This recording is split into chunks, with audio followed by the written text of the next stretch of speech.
વિદ્યાર્થી મિત્રો, વિડીયો શરૂ થાય એ પહેલાં હજુ સુધી જો તમે ચેનલ સબસ્ક્રાઇબ ન કરી તો ચેનલ સબસ્ક્રાઇબ કરી નાખો, વિડીયો લાઇક કરો અને તમે ધોરણ 6 થી 12માં ભણતા હોય તો પેન્ટેડ એપ્લિકેશન પણ ડાઉનલોડ કરી લો. તમારા અભ્યાસ માટે આ એપ્લિકેશન બહુ મદદરૂપ થશે. તો ચાલો. નમસ્કાર વિદ્યાર્થી મિત્રો, સ્વાગત કરું છું તમારું પેન્ટેડ લર્નિંગમાં. આપણે ક્વિક રિવિઝન કરી રહ્યા છીએ અને તેની અંદર તમારે પ્રકરણો પ્રમાણે કેવા સવાલો પૂછાઈ શકે અને કેવા નહીં તેની યાદી જોવાની છે. કેમ સવાલો લખાય એ ખાસ તમારે સ્ક્રીનશોટ લેવાનો છે અને તેના માટે હવે આપણે પહોંચ્યા છીએ પ્રકરણ 18 કે જેની અંદર તમારા ભાવ વધારો સમજ્યાતા અને સાથે સાથે તમે સમજ્યાતા કે ગ્રાહક જાગૃતિ કોને કહેવાય, ગ્રાહકોનો અધિકાર, ગ્રાહકોનું શોષણ, તેના કારણો, એની ઉપર ચર્ચા કરી હતી આપણે. તો ચાલો આ પ્રકરણની અંદર કેવા સવાલો પૂછાય છે અને કેવા પૂછાઈ શકે છે તેની માહિતી ઝડપથી મેળવી લઈએ અને તેની શરૂઆત થાય છે ખરા ખોટાથી. તો ખરા ખોટા થતા પ્રકરણોને વાંચવા પડે, આ નક્કી છે, બરાબર ને? તો જ્યાં જ્યાંથી ખરા ખોટા પૂછાય છે એવા પ્રકરણોને વ્યવસ્થિત વાંચન અને લેખન તમારે કરવું પડશે.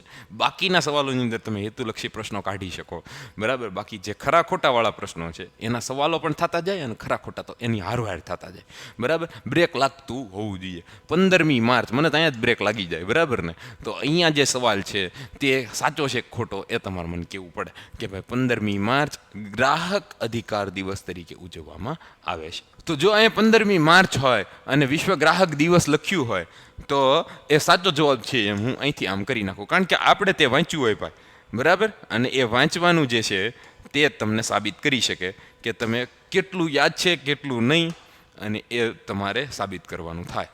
તો અહીંયા જોઈ શકો છો તમે 15 માર્ચ લખ્યું તો અહીંયા આ જવાબ સાચો છે. અને પછી જે છે તે રાજકોષીય નીતિ એટલે કે જાહેર આવક ખર્ચ અને જાહેર કરવેરા વિષયક જાહેર ઋણની નીતિ, તો આ પણ સાચો જવાબ છે. તો તમે જ્યારે વાંચ્યું હોય ત્યારે તમને ખબર હોય કે ભાઈ આ સવાલોના જવાબ સાચા છે. વિશ્વમાં દર વર્ષે 15 જાન્યુઆરીએ વિશ્વ ગ્રાહક અધિકાર દિવસ ઉજવવામાં આવે છે. હવે વિશ્વ ગ્રાહક અધિકાર દિવસ અહીંયા 15 માર્ચે ઉજવો અને અહીંયા 15 જાન્યુઆરીએ તમે પાછી ઉજવણી ખસેડો તો એ જવાબ ખોટો પડી જાય. તો આવી તમને ખબર પડતી હોવી જોઈએ. પેન્ટેડ એપ્લિકેશન ધોરણ 8થી લઈને 10 સુધીના વિદ્યાર્થીઓ માટે અપડેટ છે. ત્યાં તમને મળે છે લાઈવ લેક્ચર્સ, સાથે મળે છે તમને પોતાને અનમ્યુટ કરી અને લાઈવ લેક્ચર્સમાં સવાલ પૂછવાની સુવિધા.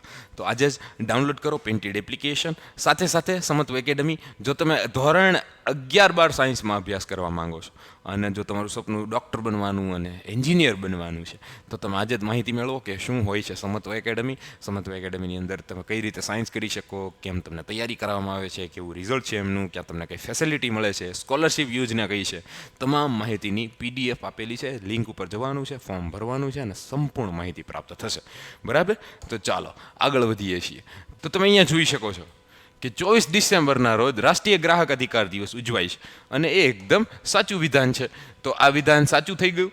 APO નો માર્કો માસ અને તેમાંથી બનાવેલી વસ્તુઓ પર પાડવામાં આવે છે. તો MPO મીટ પ્રોડક્શન ઓપ્ટિમાઇઝર, તો અહીંયા જવાબ સાચો બને છે. કોડેક્સની વાત કરીએ તો તે ભારતની અંદર પ્રમાણિત કરે છે? ના, એવું કરતું નથી. તો તમે આમ ખોટું કરી શકો. ખાદ્ય પદાર્થોની ગુણવત્તા માટેની સ્વૈચ્છિક સંસ્થા ISO છે. આ સવાલનો જવાબ પણ તમારે કોમેન્ટ કરવો પડશે, બરાબર ને? ભારતમાં જાહેર વિતરણ પ્રણાલીની શરૂઆત 1977માં થઈ ગઈ હતી. આ સવાલનો જવાબ પણ સાચો છે. તો આવી રીતે તમે સાચા ખોટાનું કંઈ પણ હોય તો તે જોઈ શકો છો. રાફેલ નાડરે ગ્રાહક આંદોલનના જન્મદાતા કહેવામાં આવે છે. અમેરિકાના હતા અને એ સાચો જવાબ છે. પેટ્રોલની ભરતી વખતે ઇન્ડિકેટર પર 00 મીટર જોઈને પછી જ ભરાવવું જોઈએ, ત્યાં સુધી કોઈ ભરાવતું જ નથી, બરાબર ને? પછી છે જાહેર વિતરણ પ્રણાલી ભાવ વિરોધને અંકુશમાં રાખે છે. તો આ એકદમ સાચો જવાબ છે. જાહેર શું કહેવાય, જે પબ્લિક ડિસ્ટ્રીબ્યુશન સિસ્ટમ છે તેનું એ જ તો કામ છે. ભાવ વધારો એ નાણાંના પુરવઠામાં થયેલ વધારાનું પરિણામ છે એમ કહી શકાય. તો આ પણ સાચો જવાબ છે. અમર્ત્ય સેનને ગ્રાહક આંદોલનના જન્મદાતા નથી કહેવામાં આવતા, કેમ કે એને રાફેલ નાડરને કહેવામાં આવે છે. તો આવી રીતે તમે ઇતિશ્રી કરી શકો. પછી તમને પૂછાશે વિભાગ C ની અંદર 3 માર્કના સવાલો અને એની અંદર તમારે લોગોઝના આખા નામ આપવા પડશે. તો તમે જોઈ શકો છો કે આવી રીતે ચિત્ર પૂછાશે અને આવી રીતે તમારે સાચા નામ લખવાના થશે. તો તમે આનો સ્ક્રીનશોટ લઈ લો અને હું પહોંચું છું આગળના પ્રશ્ન તરફ. ગ્રાહકોનું શોષણ થવાના કારણો, તમને આ સવાલ પૂછાઈ જાય એવી શક્યતાઓ પૂરેપૂરી છે અને આ કરી શકો તમે, અને એના કારણો અહીંયા લખ્યા છે, બરાબર. પછી જોઈએ, પછી તો એની અંદર આ બધા કારણો આવે. 3 માર્કની અંદર કન્ટેન્ટ વધારે આપેલું છે. ચેપ્ટર બહુ લેન્ધી લાગશે પણ તમારા વાંચનથી સ્પષ્ટ ઉત્તર લખવાનો પ્રયત્ન કરવાનો છે. એના માટે તમારે વધારે વાંચવું પડશે. તો તમે આવા મુદ્દા યાદ રાખશો તો આની ઉપરથી તમે 3 માર્ક્સ છે તો 7 કે 8 મુદ્દા લખો તો વધુ યોગ્ય રહેશે. ભાવ વૃદ્ધિ થવાના કારણો ખાસ સવાલ છે અને આ આઈએમપી સવાલ છે M3 પ્રકારનો. બરાબર, ભાવ વૃદ્ધિ સાંપ્રત સમયની સમસ્યાઓમાં એનો સમાવેશ થાય છે અને એ પૂછાતું રહ્યું છે. તો તમે સ્ક્રીનશોટ લઈ લેજો અને આ સવાલને આવી રીતે ક્રમમાં યાદ રાખજો. પછી આગળ વધીએ તો વસ્તી વધારો અને આ બધા કારણો એની અંદર આવે છે. આગળ વધીએ તો ભાવ નિયંત્રણ. ભાવ વધારો હોય તો ભાવ નિયંત્રણ પણ પૂછી શકે, કાં ભાવ નિયંત્રણ પૂછે ને કાં ભાવ વધારો પૂછે, તો આ પણ સવાલ પૂછાઈ શકે છે.